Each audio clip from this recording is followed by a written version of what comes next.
قصص الانبیاء حضرت آدم علیہ السلام۔ ناظرین محترم، قصص الانبیاء کے اس جاری سلسلے میں حضرت آدم علیہ السلام اور حضرت حوا علیہ السلام کے احوال کا ذکر جاری ہے۔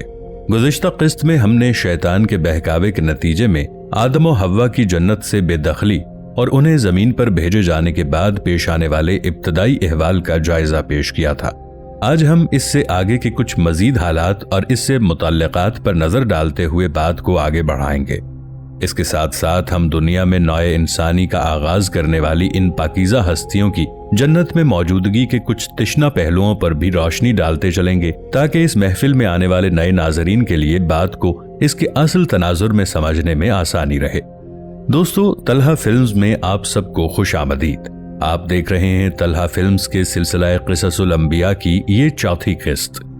پیشتر ازیں ہم حضرت آدم علیہ السلام کی توبہ کے باب میں نہایت اختصار سے محتاط انداز میں ذکر کر چکے ہیں، تاہم اس حوالے سے چند روایات کا تذکرہ ضروری ہے، کیونکہ تخلیق آدم علیہ السلام اور اس کے بعد کے حالات میں ان کا حوالہ بہرطور پیش کیا جاتا ہے۔ ابن کثیر کی ایک مشہور روایت کے مطابق حضرت عمر رضی اللہ عنہ سے مروی ہے کہ نبی کریم صلی اللہ علیہ وآلہ وسلم نے فرمایا کہ جب حضرت آدم علیہ السلام سے لغزش ہو گئی تو انہوں نے بارگاہ خداوندی میں عرض کیا، اے میرے پروردگار، میں آپ سے محمد صلی اللہ علیہ وآلہ وسلم کے وسیلے سے سوال کرتا ہوں کہ آپ میری مغفرت فرما دیں۔ اللہ رب العزت نے فرمایا، تو نے محمد کو کیسے جان لیا جبکہ میں نے ان کو اب تک پیدا نہیں فرمایا؟ حضرت آدم علیہ السلام نے عرض کیا، اے پروردگار، جب آپ نے مجھے اپنے ہاتھوں سے پیدا فرمایا اور مجھ میں جان ڈالی، پھر میں نے اپنا سر اٹھایا تو عرش پر لکھا دیکھا، لا الہ الا اللہ محمد رسول اللہ، تو میں نے جان لیا کہ جس ذات کا نام آپ نے اپنے نام کے ساتھ ملایا ہے، اس سے بڑھ کر آپ کے نزدیک اور کوئی محبوب نہیں ہو سکتا۔ تو اللہ نے فرمایا، اے آدم، تو نے سچ کہا، وہ میرے نزدیک سب سے محبوب ہیں، اور جب تو نے ان کے وسیلے سے مجھ سے مانگ لیا تو بس میں نے تیری بخشش کر دی، اور اگر محمد صلی اللہ علیہ وآلہ وسلم نہ ہوتے تو میں آپ کو بھی پیدا نہ کرتا۔ ایک دوسرا مکتب فکر یعنی مسلک اس روایت کی نفی کرتے ہوئے اسے درست ماننے سے انکار کرتا ہے۔ اس کے بڑوں کے بقول تمام علماء حق نے دعا و استغفار کے لیے کسی کا وسیلہ و واسطہ اختیار کرنا از روئے شریعت قطعاً ناجائز قرار دیا ہے۔ پھر کیوں کر ایک برگزیدہ نبی کے متعلق یہ بدگمانی کی جا سکتی ہے کہ انہوں نے اپنی مغفرت کے لیے کسی اور ہستی کا وسیلہ و واسطہ اختیار کیا ہوگا؟ وسیلے کے اسباب کے لیے جتنی بھی روایات وارد ہیں وہ سب یا تو سندن باطل اور موضوع ہیں یا پھر ضعیف۔ ناظرین محترم، ہم نے اس بحث میں پڑے بغیر دونوں پہلو سامنے رکھ دیے ہیں تاکہ کسی اعتراض کی گنجائش باقی نہ رہے۔ اس کے ساتھ شجر ممنوعہ کی مزید تفصیل بیان کرنا ضروری ہے، جس کے مطابق وضاحت ملتی ہے کہ یہ درخت جنت کے درختوں میں سے کوئی معروف و متعین درخت تھا۔ حضرت آدم علیہ السلام بھی اس سے واقف تھے، لہٰذا اس کے تعین کے درپے ہونے سے کوئی فائدہ نہیں۔ جس کو اللہ نے مبہم رکھا اس کو مبہم ہی رکھنا بہتر ہے۔ محقق امام ابن جزری کا موقف بھی خاموشی اور سکوت کا ہے۔ ہماری بعض تفسیروں میں مادی درختوں میں سے گندم، خرما، کافور، انجیر، حنظل وغیرہ سے لے کر شجر محبت اور شجر علم وغیرہ مانوی درختوں تک بہت نام شمار کرائے گئے ہیں۔ اہل تعویل کا اس درخت کے تعین میں اختلاف ہے جس کے کھانے سے منع کیا گیا تھا۔ حضرات ابن مسعود، ابن عباس، شعبہ بن جبیر، جودہ بن حبیرہ رضی اللہ عنہم کے بیانات یہ ہیں۔ یہ انگور کی بیل تھی، اسی وجہ سے شراب ہم پر حرام کی گئی ہے۔ حضرت ابن عباس رضی اللہ عنہ، ابو مالک اور قتادہ رضی اللہ عنہم نے فرمایا، یہ سنبل کا درخت تھا، اس کا دانہ گائے کے گردے کی طرح ہوتا ہے اور شہد سے زیادہ میٹھا اور مکھن سے زیادہ سفید ہوتا ہے۔ وہب بن منبہ کا یہی قول ہے۔ جب اللہ تعالیٰ نے حضرت آدم علیہ السلام کی توبہ قبول فرمائی تو اسے حضرت آدم علیہ السلام کی اولاد کے لیے غذا بنا دیا۔ ابن جریج نے کہا، بعض صحابہ سے مروی ہے کہ یہ انجیر کا درخت تھا۔ بعض علماء نے کہا، حضرت آدم علیہ السلام نے شجر ممنوعہ کا پھل بھول کر کھایا تھا، اور یہ ممکن ہے کہ وہ دونوں وعید کو بھول گئے ہوں۔ اللہ تعالیٰ نے اپنی کتاب کی سورہ طٰہٰ میں حتمی اور قطعی طور پر بتا دیا، وَلَقَدْ أَهَدْنَا إِلَىٰ آدَمَ مِن قَبْلُ فَنَسِيَ وَلَمْ نَجِدْ لَهُ عَزْمًا، اور ہم نے اس سے پہلے آدم علیہ السلام سے بھی عہد لیا تھا پھر وہ بھول گئے اور ہم نے اس میں پختگی نہ پائی۔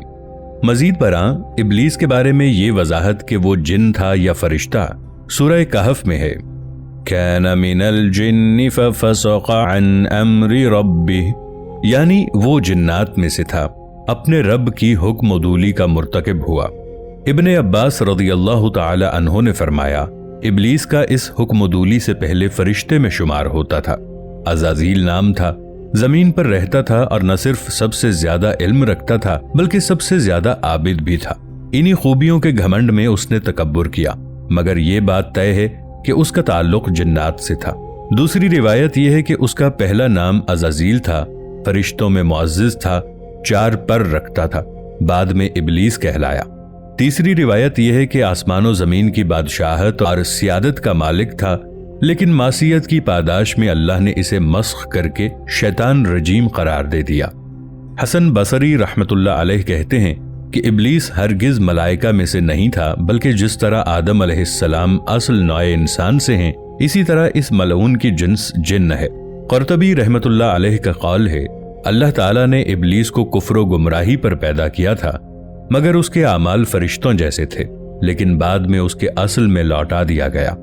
قتادہ رحمت اللہ علیہ کہتے ہیں کہ فرشتوں کا آدم علیہ السلام کو سجدہ کرنا دراصل حکم الہی کی تعمیل تھی۔ اللہ تعالیٰ نے آدم علیہ السلام کو یہ اعزاز بخشا کہ انہیں مسجود ملائک بنا دیا۔ بعض نے یہ کہا کہ یہ سجدہ تعظیمی اللہ کی طرف سے آدم علیہ السلام کے لیے بطور عزت و تکریم سب سے پہلا ہدیہ تھا، جس طرح یوسف علیہ السلام کو ان کے بھائیوں نے سجدہ کیا تھا۔ اللہ تعالیٰ فرماتے ہیں، اور سب یوسف علیہ السلام کے سامنے سجدے میں گر پڑے۔ مگر سجدہ تعظیمی سابقہ امتوں میں تو جائز تھا، لیکن امت مسلمہ کے لیے ممنوع قرار دے دیا گیا۔ معاذ رضی اللہ تعالی عنہ کہتے ہیں، میں نے شام میں دیکھا وہ لوگ اپنے علماء کو سجدہ کرتے ہیں۔ واپسی پر نبی اکرم صلی اللہ علیہ وآلہ وسلم سے عرض کیا، آپ تو اللہ کے رسول صلی اللہ علیہ وآلہ وسلم ہیں، آپ صلی اللہ علیہ وآلہ وسلم کو سجدہ کرنا تو بہت صحیح ہوگا۔ جواب میں نبی اکرم صلی اللہ علیہ وآلہ وسلم نے فرمایا، میں اگر کسی بشر کو سجدہ کرنے کا حکم دیتا تو عورت سے کہتا اپنے شوہر کو سجدہ کیا کرو، اس لیے کہ عورت پر شوہر کا بہت بڑا حق ہے۔ علامہ رازی رحمت اللہ علیہ نے بھی اسی خیال کو ترجیح دی۔ بعض علماء کا خیال ہے کہ سجدہ کرنے کا حکم جن فرشتوں کو دیا گیا تھا وہ زمین کے ہی رہنے والے تھے۔ دوسرے گروہ کا خیال ہے سجدے کے مامور مخصوص آسمانی فرشتے تھے۔ قتادہ رحمت اللہ علیہ کا کہنا ہے کہ ابلیس نے آدم علیہ السلام پر صرف اس لیے حسد کیا کہ اللہ تعالیٰ نے انہیں شرافت و فضیلت کیوں عطا کی جبکہ میں آگ سے پیدا ہوا ہوں اور آدم علیہ السلام مٹی سے۔ اسی حسد و تکبر میں اس نے آدم علیہ السلام کو سجدہ نہ کیا۔ صحیح حدیث میں ہے کہ جس شخص کے دل میں رائی برابر بھی حسد ہوگا وہ جنت میں نہیں جائے گا۔ ابلیس کے دل میں تکبر و کفر اور اناد ہونے کے سبب وہ اللہ تعالیٰ کی بارگاہ رحمت سے دھدکارا گیا، بارگاہ الہی کی حضوری سے ہمیشہ کے لیے محروم ہو گیا۔ بقول شیخ سعدی رحمت اللہ علیہ، تکبر عزازیل را خار کرد، بزندان لعنت گرفتار کرد، یعنی تکبر نے عزازیل کو ذلیل و خوار کر دیا اور ہمیشہ کے لیے لعنت کے جیل خانے میں قید کر دیا۔ بہرکیف آدم علیہ السلام کا قصہ قرآن پاک کی 7 سورتوں میں بیان کیا گیا ہے۔ سورہ بقرہ، سورہ اعراف، سورہ حجر، سورۃ الاسراء، سورہ کہف، سورہ طٰہٰ اور 7ویں سورہ صاد ہے۔ اس سے آدم علیہ السلام کی ساری مخلوقات پر شرف و فضیلت ثابت ہوئی ہے، یہاں تک کہ ملائکہ پر بھی انہیں فضیلت حاصل ہے۔ تفسیر فتح البیان میں ہے کہ حضرت آدم علیہ السلام کو سجدہ جمعے کے زوال سے عصر تک کیا گیا۔ سب سے پہلے جبرائیل علیہ السلام، پھر میکائیل علیہ السلام، پھر اسرافیل علیہ السلام اور عزرائیل علیہ السلام نے سجدہ کیا۔ اس کے بعد تمام ملائکہ مقربین نے حکم خداوندی کی تعمیل کی۔ اس ترتیب عمل سے یہ خیال درست ہوگا کہ سجدے کے عمل میں ملائکہ کے ہمراہ ابلیس کو شامل نہ کیا جائے۔ شیطان کا نام سریانی زبان میں عزازیل تھا، عربی میں حارث تھا۔ نافرمانی کے بعد ابلیس نام ہوا۔ ابلیس کے معنی مایوس کے ہیں۔ روایت ہے کہ نام کے ساتھ اس کی صورت بھی بدل دی گئی۔ ایک اور اہم سوال یہ ہے کہ جنت کہاں تھی؟ ابن کثیر رحمت اللہ علیہ نے لکھا ہے کہ اس جنت کے بارے میں اختلاف ہے کہ یہ آسمان پر تھی یا زمین پر۔ قرطبی رحمۃ اللہ علیہ نے معتزلہ اور قدریہ کے حوالے سے نقل کیا کہ یہ زمین پر تھی۔ البتہ فتح البیان میں لکھا ہے کہ بعض کے خیال میں یہ جنت فلسطین میں تھی یا پھر ایران اور کرمان کے درمیان واقع تھی۔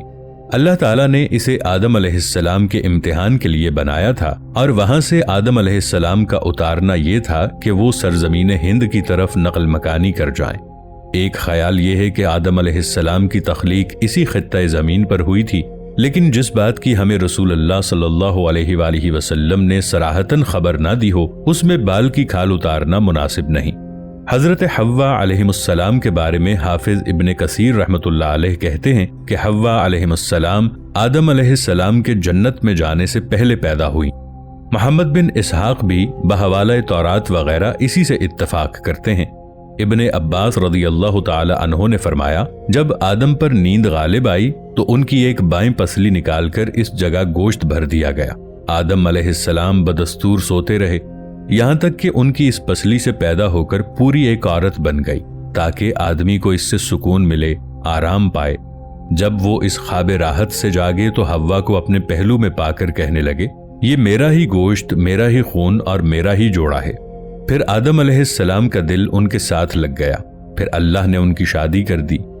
ناظرین محترم، اس واقعے میں مثال سے یہ واضح کر دیا گیا کہ شیطان کو صرف یہ اختیار دیا گیا ہے کہ وہ وسوسے ڈالے، جبکہ انسان کا کام یہ ہے کہ وہ ان وسوسوں پر کان نہ دھرے اور اپنے رب کے پیغام پر دل و جان سے عمل کرے جو اس نے فطرت اور وحی کے ذریعے انسان کو دیا ہے۔